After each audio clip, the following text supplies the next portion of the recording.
저희는 개인적으로 이렇게 만세인들이시잖아요. 이렇게 만세인들인데 발이 아프지 않을까?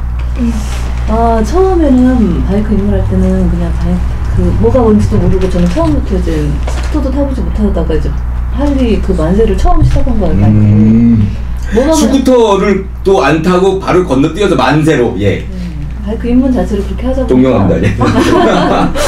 뭐가 뭔지 모르고 처음에 거기에 적응하다 보니까 뭐 아픈지 어쩐지 뭐 장거리 투어를 해도 피곤한지도 모르고 그러고 다녔는데 한 2년 되니까 이제 서서히 이제 여유가 생기잖아요. 그러다 보니까 좀 이제 요즘은 나이 탓인지라 어깨도 좀 아프고 장거리 할 때는 약간 좀 피곤한 감도 생기고 하더라고요. 근데 아직 괜찮아요.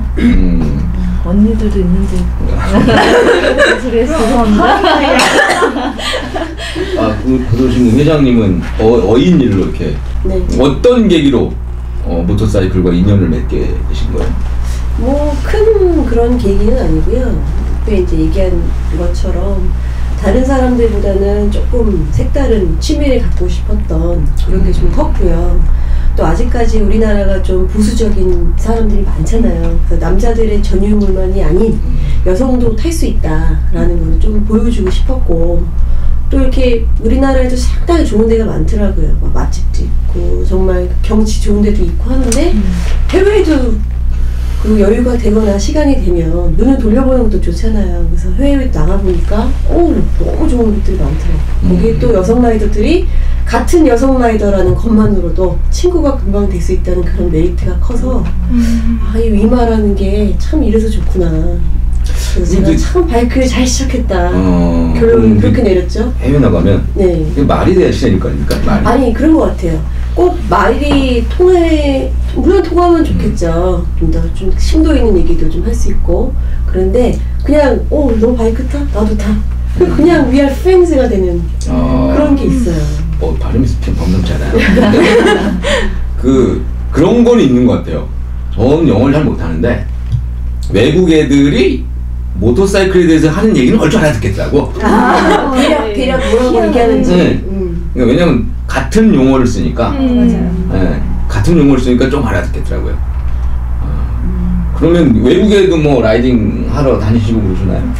예, 뭐 경험이 이제 많지는 않지만 시작을 했죠. 작년에는 그 영국하고 올해는 또 말레이시아를 다녀왔고요. 또 올 7월에는 또 이렇게 이분하고 또 몇 분 여성하고 유럽에 있는 오스트리아를 갑니다. 예. 졸리나님하고. 졸려요. 네. 아니 안 졸리나. 안 졸리나. 네, 안 졸려요. 그러니까는 그 위마가 이번 올해는 오스트리아에서 국제 랠리가 그래서 이제 각 여성 라이더들이 각 나라에서 다 모여가지고 바이크 타고 좋은 데도 가고 또 행사도 하고 또 친구도 되고 그런 캠핑도 하고 좋겠다. 그런 행사가 있어요. 그래서 갑니다. 한국 대표로 4명이 참가 예정이에요. 그래요? 네. 만약에 이제 이 방송을 보시는 혹시라도 이제 여성 분인데 라이딩에 관심이 있으신 분은 위마로 연락을 하시면 될 것 같습니다. 이게 밑에 이게 전화가 요거예요. 네. 리액션 좋아요. 안 졸리나 졸리 평소에는 굉장히 활달하신 분인데 카메라 딱 들어가니까 아무 말도 안 하고 계시네. 무지하게 신기하네. 그러신 것 같아. 네. 뭘 아세요? 원래 얌전해요. 네? 원래 조용한데. 방송 사고인데 다시 가겠습니다. 우리 그 여성 라이더계의 마당발이시고, 지금 이제 현 이륜차 업계에 돌아가는 걸 모르는 게 없어요. 이 안정희사님이. 장난 아닙니다. 이거 정보통이고.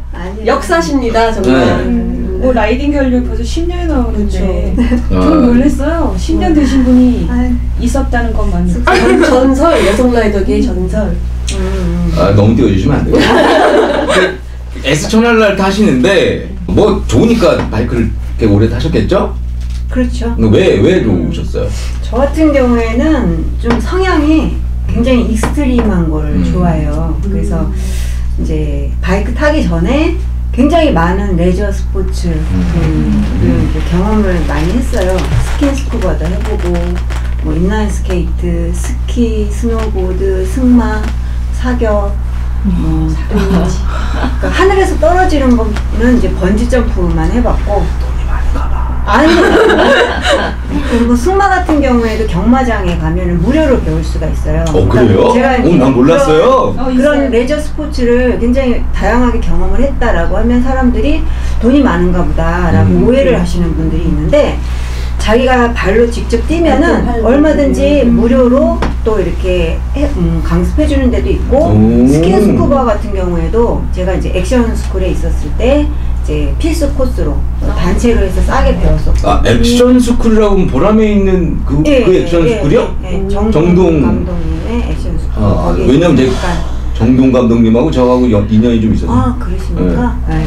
잠깐 있었어요. 제가 그냥 좋아서 스턴트 조금 했었고.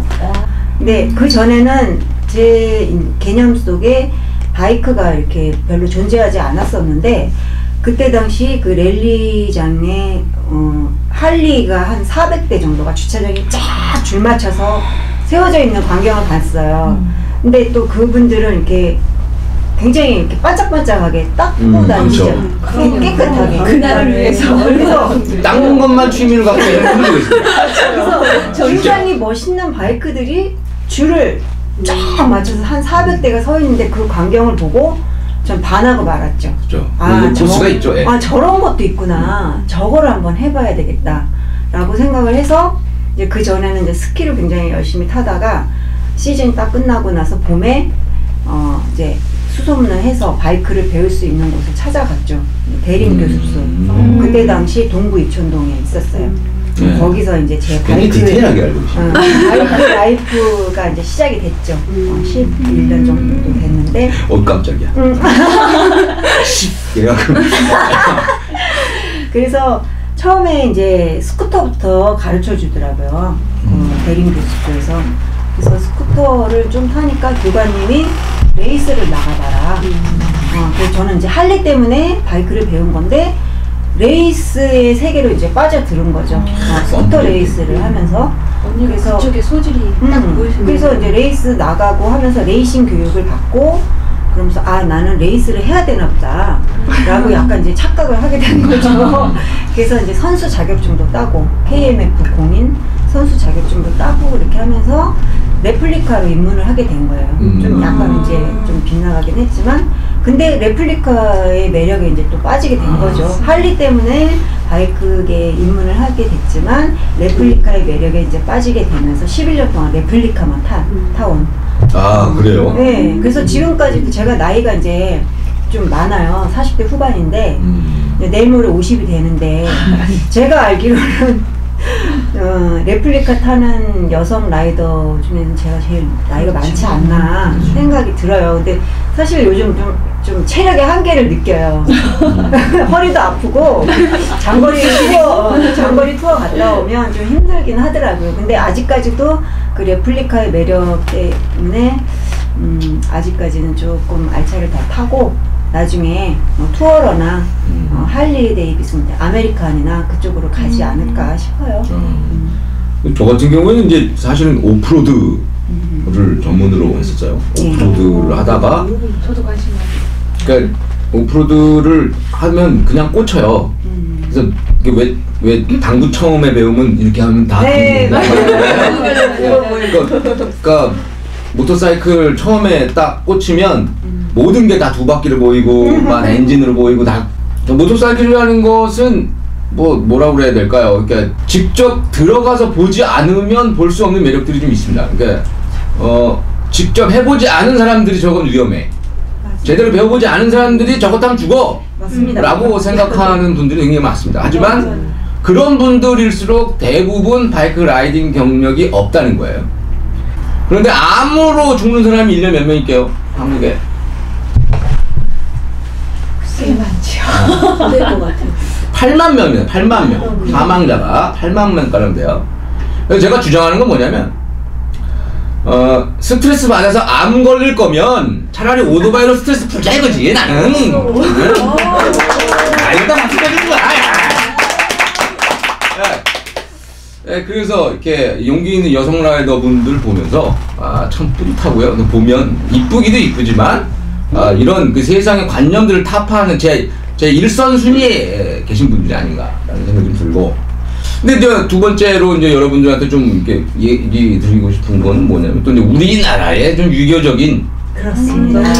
우리나라의 아주 유교적인 고정관념들. 그러면 이제 그렇잖아요. 실제로 오토바이 타는 남자들도 그래요. 바이크 라이딩을 하는 남성분들도 여자들이 오토바이 이렇게 탁 타면 얼마나 기가 세고 뭐 그러면 맞아요. 예. 그거에 대해서는 정말 제가 할 말이 많습니다. 많은 것 같아요. 제가 처음에 바이크 이제 입문했을 때는 여성 라이더가 그렇게 많지 않았었어요. 그렇죠. 정말 서울에 이 그 레플리카를 타는 여성 라이더가 딱 3명 있었어요. 한모 씨하고 또 유명하신 최 선수 그리고 저 이제 셋이서 뭐 유명산에 가서 찍은 그 전설의 사진이 있어요. 그래서 본인 입으로 그걸 전설. 사진이 전설. 사진을 잘 찍었다. 굉장히 소중하게 간직하고 인정. 사진인데 그때 당시에는 굉장히 좀 삐뚤어진 시선으로 많이 봤습니다. 여성 라이더에 대해서 저 여자 미친 여자 아니야? 그리고 굉장히 기가 셀 것이다. 아까 말씀하신 것처럼. 그래서 이제 저도 이제 그런 그 편견과 굉장히 많이 싸웠어요. 그래서 이제 악착같이 좀 처음에 좀 무시도 되게 많이 당했고 이제 여자라고 굉장히 무시하고 깔보고 그래서 그런 것 덕분에 더더욱 제가 막 실력을 키우려고 좀 안간힘을 쓰지 않았나 그런 생각이 드는데 지금은 굉장히 많이 좋아진 거예요. 이런 그 여성 라이더를 바라보는 시각이라든가 이런 것들이 멋지다라는 표현들이 요즘은 조금 더 굉장히 많이 바뀌었어요. 네. 그 점에 대해서는 굉장히 좀 긍정적인 방향으로 가고 있다고 생각해요. 일부 여성 라이더들은 좀 그런 게 있어요. 그 뭐라 그럴까? 이제 공주 라이더라고 말하는데 공주 라이더. 이게 타고 다니면 남자들이 알아서 뒷치타 끈을 다 해줍니다. 네, 무슨 말인지 아시겠죠? 네. 그럼 아주 그 남성 라이더들이 지나친 관심을 보이며 뭐 주차 뭐 타기만 하면 돼. 타기만 하면 되고 주차도 해주고 빼주고 닦아주고 고쳐주고 그리고 그 뭐라 그럴까 좀 지나친 감이 있을 정도로 그러신 분들도 좀 있어요. 보면 라이딩 하다 보면 좀 그러니까 그 여성 라이더분은 의뢰 그런 줄 알아요. 의뢰 그런가 보다 라고 하고 그 다음에 그 여성 라이더분을 통해서 라이더가 되는 여성분들은 또 의뢰 그렇게 된다는 그런 몇몇 분들 봤어요.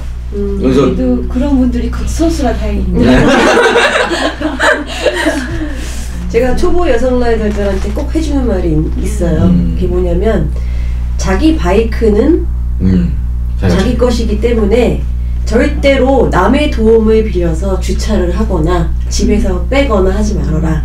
힘들더라도 해봐라. 다치더라도 해보고 넘어져라도 해봐라 하고 제가 꼭 강조를 하거든요.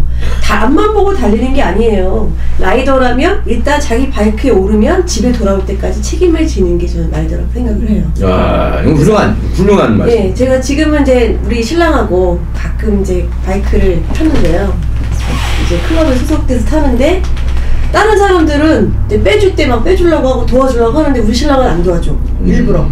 왜 그래? 했더니 강하게 키워야 되는데 딱 그러더라고. 너도 라이더자느냐? 그럼 라이더는 네 바이크는 네가 알아서 해야지. 근데 알고 있는데 네 심 섭섭한 거야. 우리 신랑이 안 해주니까. 다른 남자랑 또 다른 거니까. 그래서 내가 다시 생각을 고쳐먹고 여성 라이더라면 이렇게 해야 된다 생각이 들더라고요. 책임을 져야 된다. 그러니까 저도 이 말에 공감을 해요.